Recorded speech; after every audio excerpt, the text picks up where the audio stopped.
Hello Indian basketball fans, welcome to hoops Pandit. मैं हूं केदार और इस चैनल पर मैं हमेशा NBA बास्केटबॉल की अलग अलग टॉपिक्स पर बातें करता ही रहता हूं। बट आज मैं इंडियन बास्केटबॉल टीम के बारे में बात करने वाला हूं। हाल ही में इंडियन बास्केटबॉल टीम ने फीबा एशिया कप के 2 क्वालिफिकेशन वाले मैचेस खेले थे। ये दोनों मैचेस मैंने देखे थे और आज का मेरा वीडियो इन्हीं दोनों मैचेस का एक तरह से रिकैप वीडियो है। और मैंने इसमें खेले इंडियन बास्केटबॉल टीम के सभी प्लेयर्स का एक तरह से एनालिसिस किया है और उनके ओवरऑल परफॉर्मेंसेस के बारे में मेरी पर्सनल ओपिनियन दी है। तो चलो जानते हैं इंडियन बास्केटबॉल टीम के बारे में। So 1 month ago, Indian basketball team Saudi Arabia में 2 फीबा एशियन चैंपियनशिप के क्वालिफायर्स खेलने गए थे। उनका पहला मैच था होस्ट नेशन सऊदी अरेबिया से और सेकंड मैच हुआ था पैलेस्टाइन बास्केटबॉल टीम से। इंडिया का पहला मैच था होस्ट सऊदी अरेबिया के खिलाफ। मैच के शुरुआत में ही इंडियन टीम बिल्कुल भी सेटल्ड नहीं लग रही थी। वो काफी स्लॉपी गेम खेल रहे थे और कुछ उन्होंने एकदम क्लोज रेंज से शॉट मिस करना शुरू कर दिया था और कई बार तो इंडियन टीम के प्लेयर्स ने ओपन 3 पॉइंटर्स को बहुत गंदा मिस किया था। दूसरी ओर सऊदी अरेबिया का ऑफेंस भी इतना कुछ खास नहीं था, बट उन्होंने इंडियन टीम के कंपैरिजन में कुछ अच्छे हाई परसेंटेज शॉट मारे थे और खास करके उन्होंने कुछ थ्रीज को भी कन्वर्ट किया था। फर्स्ट हाफ में इंडिया ने गेम में खराब शुरुआत कर डाली थी और वो गेम में बिछड़ रहे थे, बट सेकेंड हाफ में इंडिया का ऑफेंस अच्छा होने लगा था और वो स्कोर में नजदीक आ गए थे। बट फिर वापस सऊदी अरेबिया ने शॉट्स मार के लीड लेना शुरू कर दिया। खास करके उनके एक प्लेयर मोहम्मद अल सुलेवालिम ने तो बार बार इंडियन प्लेयर्स को सताया। उसके ऑफेंस पर वो सभी इंडियन डिफेंडर्स पर भारी साबित हो रहा था और दूसरे तरफ वो तगड़ा डिफेंस किए जा रहा था, जिसकी वजह से इंडियन प्लेयर्स को उसके आसपास शॉट्स ही नहीं लेने हो रहे थे। उसने गेम के इंपॉर्टेंट टाइम में कुछ क्रूशियल पोजीशंस पर इंडिया को डोमिनेट किया था। एक बार अल सुलेवालिम ने रिबाउंड लेते समय गलती से अपने ही बास्केट में बॉल डाल दिया था, जो कि बहुत फनी था। ओवरऑल टीम इंडिया का ऑफेंस पूरे गेम में स्ट्रगल कर ही रहा था, बट इस गेम की उनकी रिबाउंडिंग तो और भी बुरी रही थी। इंडियन प्लेयर्स को सिंपल बॉक्स आउट करके रिबाउंड्स ही लेने नहीं आ रहे थे और सऊदी अरेबिया के प्लेयर्स ने कई बार शॉट्स मिस करने के बाद भी ऑफेंसिव रिबाउंड लेके सेकंड चांस पॉइंट स्कोर किए थे। इसके बाद फिर सेकंड हाफ में इंडियन प्लेयर्स की बॉल हैंडलिंग तो और भी खराब रही थी। सऊदी के प्लेयर्स ने कई बार इंडियन प्लेयर्स से बॉल को स्टील किया और दूसरी छोर जाके इजी बास्केट्स मारी और कई बार तो इंडियन प्लेयर्स ने कुछ अजीब से खराब पासेस दिए, जिस वजह से इंडिया ने इस मैच में काफी टर्नओवर्स कर डाले थे।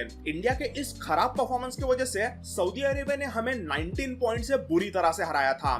इस बुरे परफॉर्मेंस के बाद अगर फीबा एशिया कप के लिए इंडिया को क्वालिफाई होना था तो उनको सेकंड गेम में पैलेस्टाइन को कुछ भी करके हराना था और इस मैच में भी अपनी शुरुआत बहुत ही खराब रही और पैलेस्टाइन ने 27 ऐसा लीड लेके रखा था। उन्होंने गेम में हमेशा 10-12 पॉइंट का लीड रखा था क्योंकि उनका ऑफेंस और डिफेंस अच्छा चल रहा था। बट फिर इंडिया के अमृतपाल सिंह और अमजोत सिंह ने थर्ड क्वार्टर में पैलेस्टाइन प्लेयर्स की कह लेने शुरू कर दी और उनको डोमिनेट किया और हमें गेम में लाया।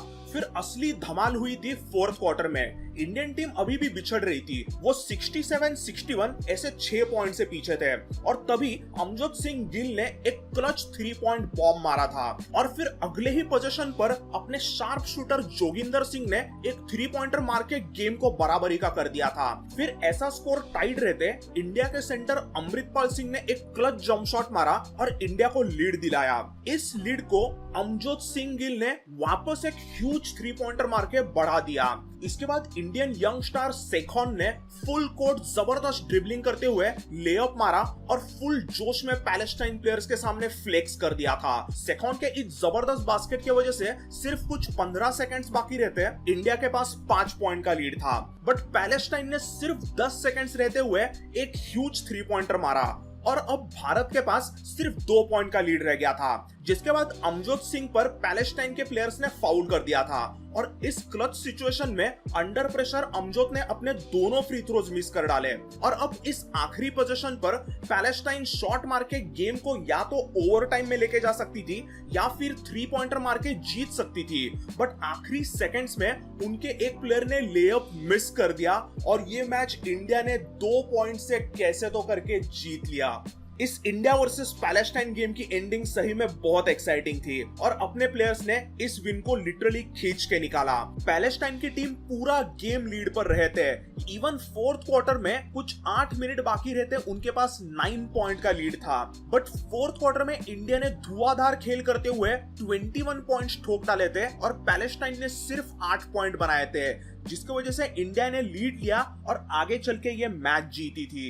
इस अमेजिंग विक्ट्री के बाद अब Indian basketball team FIBA Asia cup 2021 के लिए क्वालिफाई हो गए हैं। ये सिर्फ कहने के लिए एशिया कप 2021 है, बट एक्चुअली ये पैंडेमिक की वजह से पोस्टपोन हुआ है और अब वो अगले साल 2022 में जकार्ता इंडोनेशिया में खेला जाएगा। सो गाइज, ये तो हुआ इन दोनों गेम्स का रिकैप। अब मैं आपको इंडियन प्लेयर्स के बारे में कुछ इंफॉर्मेशन देता हूँ और उनके परफॉर्मेंस पर मेरा खुद का एक एनालिसिस देता हूँ। सबसे पहला प्लेयर है मुइन हफीज, जो कि तमिलनाडु और इंडियन सेंट्रल बैंक का प्लेयर है।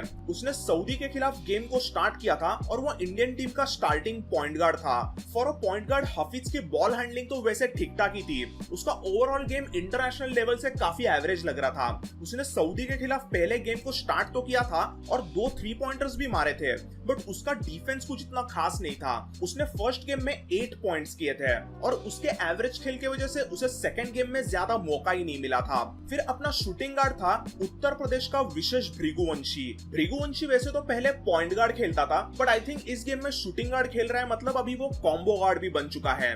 विशेष भृगुवंशी इंडिया का एक्सपीरियंस प्लेयर है। इसके पहले यूबीए में खेलते हुए भृगु ने कुछ जबरदस्त परफॉर्मेंसेस दिए थे और वो कई सालों से इंडिया के बेस्ट प्लेयर्स में से एक रह चुका है। बट फ्रैंकली स्पीकिंग, इन दोनों गेम्स में मुझे उसका गेम बहुत ही एवरेज लगा। वो काफी स्लो लग रहा था और उसे दोनों गेम्स में कुछ फास्ट प्लेयर्स ने इजीली चकमा दिया था। वो काफी स्ट्रगल करते हुए नजर आया। उसने सऊदी के खिलाफ सिर्फ 6 पॉइंट्स बनाए थे और फिर पैलेस्टाइन के खिलाफ तो उसने 30 मिनट्स खेल के सिर्फ 2 पॉइंट्स किए थे। फिर सऊदी अरेबिया के खिलाफ पहले गेम में अपना स्टार्टिंग स्मॉल फॉरवर्ड रहा था पंजाब का जगदीप सिंह। जगदीप भी नेशनल लेवल का एक स्टार प्लेयर रह चुका है, बट सऊदी के खिलाफ उसका गेम बहुत ही खराब रहा। उसे तो बिल्कुल भी खेलने नहीं हो रहा था। सऊदी के खिलाफ उसने अपने सारे 3 शॉट्स को मिस किया था और 0 पॉइंट्स बनाए थे। सऊदी के कुछ तगड़े प्लेयर्स ने उसे गंदा डोमिनेट किया था। उसके ऐसे फ्लॉप गेम की वजह से उसे सेकंड गेम में 1 सेकंड खेलने का भी मौका नहीं मिला था। फिर next up at forward one of India's best players Amjot Singh Gill. Amjot India का पहला प्लेयर था जिसे किसी इंटरनेशनल टीम ने खेलने के लिए कॉन्ट्रैक्ट दिया था। उसका अभी तक का करियर काफी इंटरेस्टिंग रहा है। 2018 में उसे बास्केटबॉल फेडरेशन ऑफ इंडिया ने 1 साल के लिए बैन कर दिया था क्योंकि उसने एक इंडियन टीममेट को झापड़ मार दी थी। इसके ऐसे ही ऑफ द कोर्ट कुछ ना कुछ किस्से होते ही रहते हैं, बट अगर बास्केटबॉल की बात करें तो ये बंदा one of the best Indian players में से एक है। पिछले 2 सालों में उसने डोमेस्टिक सर्किट और 3x3 बास्केटबॉल में कुछ अच्छे परफॉर्मेंसेस दिए थे, जिसके कारण उसे इन 2 मैचेस में खेलने के लिए इंडियन टीम में वापस जगह मिली थी। मोस्ट ऑफ द बाकी इंडियन प्लेयर्स के तरह even Amjot Singh Gill Saudi Arabia के खिलाफ बहुत स्ट्रगल किया। उसने भी सऊदी अरेबिया के खिलाफ सिर्फ 2 पॉइंट्स बनाए थे, बट सेकंड गेम में उसने दिखा दिया कि वो इंडिया के one of the best players में से एक क्यों है। उसने ऑफेंस पर पैलेस्टाइन टीम को तबाह कर दिया था और 23 पॉइंट्स ठोक डाले। और तो और उसने आखिरी मिनटों में कुछ ह्यूज क्लच 3 पॉइंट शॉट्स मारे थे, जिसकी वजह से इंडिया मैच जीती थी। उसके परफॉर्मेंस और अमृतपाल के परफॉर्मेंस की वजह से ही इंडिया ने सेकंड गेम जीता था। और हम ऑब्वियसली जानेंगे इसी अमृतपाल सिंह के बारे में। अमृतपाल इंडिया का पिछले कुछ सालों से स्टार सेंटर और एक डिफेंसिव पावर हाउस रहा है और वो भी सऊदी के खिलाफ बहुत गंदा खेला।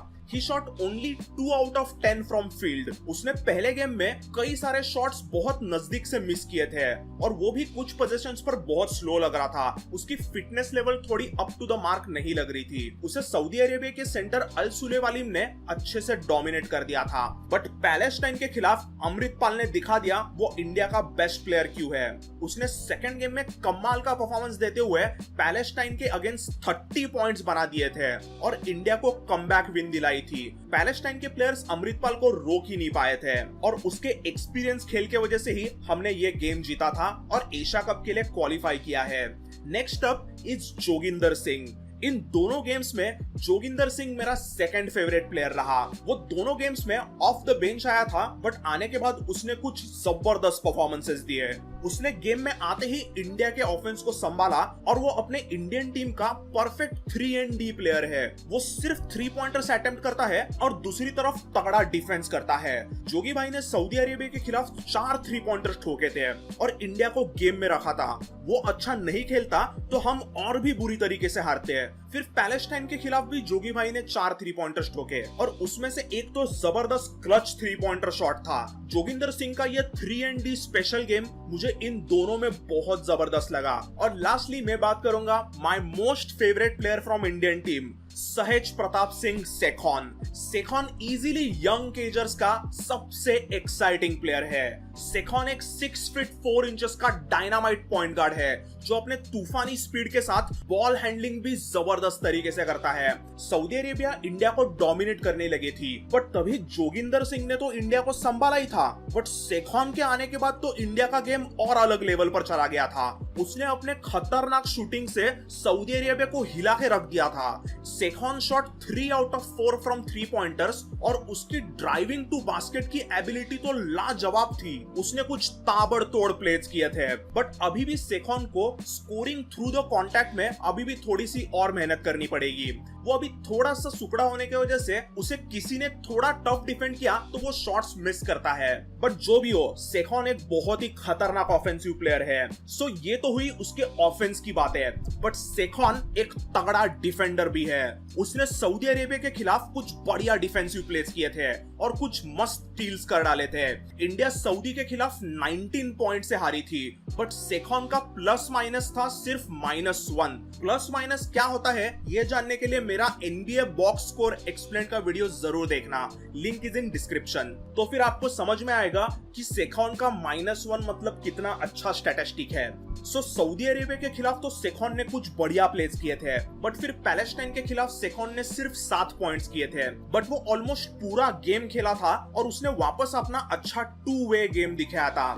सही में सेखॉन इज द रियल डील। ये बंदा एक प्रॉपर एलिट प्लेयर लगा और मुझे यकीन है कि वो आने वाले कल में इंडिया का एक बड़ा स्टार बास्केटबॉल प्लेयर बन सकता है। सो ये तो हुए इंडिया के कुछ मेन प्लेयर्स, बट इनके साथ ही 3-4 और प्लेयर्स भी हमेशा ही खेलते हुए नजर आए। इनमें पहला था प्रशांत सिंह रावत, सेकंड इज अरविंद अन्नादुराई। जब भी ये ऑफ द बेंच खेलने आए थे तब ये तीनों कुछ हसल प्लेस कर रहे थे और यहाँ वहाँ अच्छे डिफेंसिव प्लेस कर रहे थे। सो गाइज ये है अपनी 2021 की इंडियन बास्केटबॉल टीम, जिन्हें हम प्यार से यंग केजर्स भी कहते हैं। ये टीम भारत के टॉप प्लेयर से तो भरी हुई थी, बट अगर इंटरनेशनल स्टैंडर्ड की बात करें तो हम आज भी बास्केटबॉल में बहुत पीछे हैं। आज सितंबर 2021 में इंडियन बास्केटबॉल टीम की वर्ल्ड रैंकिंग है 78 और ये जो सऊदी अरेबिया से हम 19 पॉइंट से गंदा हारे थे, उस टीम की वर्ल्ड रैंकिंग है 87th। और पैलेस्टाइन, जिनके खिलाफ हम आखिरी सेकंड्स में कैसे तो करके जीते थे,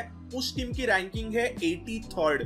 सो आप समझ ही सकते होंगे कि इंडिया का बास्केटबॉल लेवल अभी कहां है। अपनी इंडिया की टीम वर्ल्ड रैंकिंग के 80th and below rank teams को भी हरा नहीं पा रही थी, बट कुछ सेखॉन जैसे प्लेयर्स की वजह से अभी भी इंडियन बास्केटबॉल में उम्मीद कायम है। सो गाइज आज के वीडियो में बस इतना ही। Thanks for watching. ऐसी ही बास्केटबॉल रिलेटेड बातों के लिए मेरे चैनल को सब्सक्राइब कीजिए और कमेंट्स में मुझे जरूर बताना कि आपको इंडियन बास्केटबॉल टीम के बारे में क्या लगता है।